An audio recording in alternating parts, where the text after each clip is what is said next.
Mad Max, a game about picking up litter. I joke, but that's essentially what this game is. You start the game losing your precious black on black, and it's up to you because who else is going to help you to get it back? Maybe a hunchback with magical black fingers will help since he believes you're essentially the Dragonborn. You set out on your journey for redemption with the entire world full of scrap metal at your disposal, having to live off of small water pumps, maggots, lizards, and dog food, offering yourself to stronghold leaders in return of some help to continue your quest. Mad Max is a massive open world with well over 50 hours of content. The good or the bad is that this massive open world is just that, a massive world that stays the same, keeps the same rules from beginning all the way to the end. By the rules of the game staying the same since the start, the world feels even more as one. You're introduced to everything that the game is going to throw at you very early on, but the downside of this is that it's easy to feel repetitive. After a while, you'll realize, wait a minute.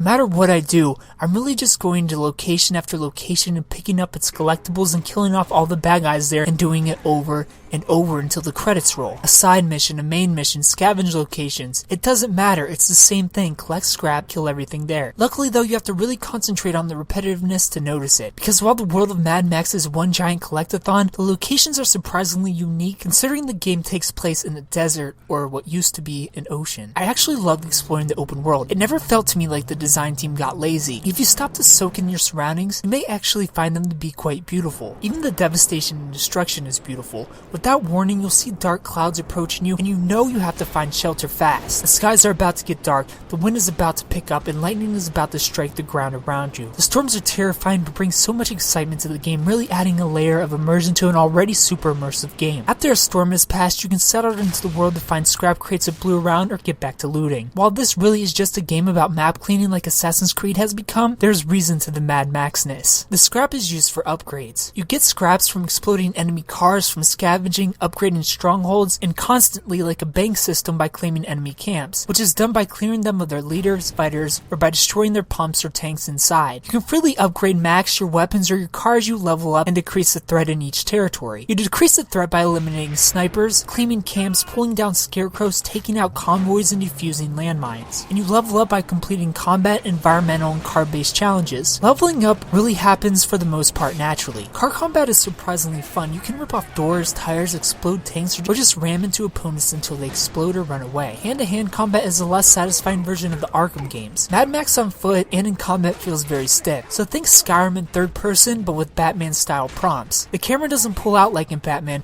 which can lead to some hits that feel pretty cheap since the enemy is off camera. Enemies do die quickly in hand-to-hand, so weapons aren't all too necessary outside of completing challenges, and luckily neither is your shotgun. And I say luckily because you can only hold 2 shotgun shells with you in the beginning until you upgrade yourself to being able to carry a whopping 7, making the shotgun really only useful for hard to reach collectibles. But then there's the racing, the sections that if you're like me you're not going to enjoy even a little. They're cheap, luck-based, physics don't exist, your car seemingly has no weight, and handling in this game sucks. There's a particular spot in the game where you die almost instantly from the never-ending enemy cars in this quote-unquote race that seem to do nothing but hinder you, and are given a laughable 6-minute time limit to take out a larger truck. And for some reason when you're about to deal the killing blow, you'll start liking on enemies behind you instead of the one in front of you. Mad Max breaks in spots it needs to work most. The racing in general in this section sprinkled into the main story really ruin what otherwise is a decently fun and relaxing experience. It becomes a frustratingly cheap PS2 era time trial out of nowhere. Luckily races are optional, but the one I had issue with the most unfortunately isn't. While Mad Max stays the same game from hour 1 until hour 80, you'll find yourself enjoying every second, lost in the desert world, claiming it for your own as you set out for a bit of revenge. The racing sections though, not so much.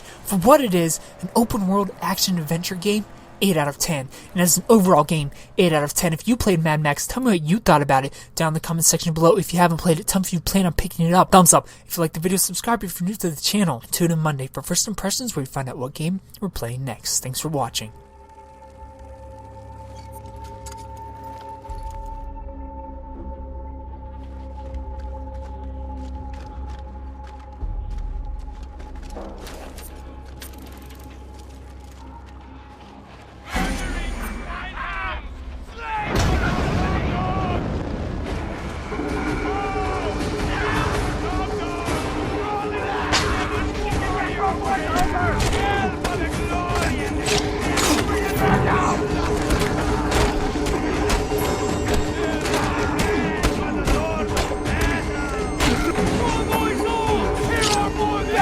Go!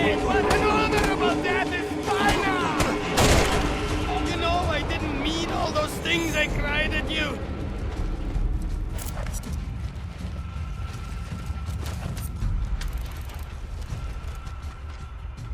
So, what'd you say? You just let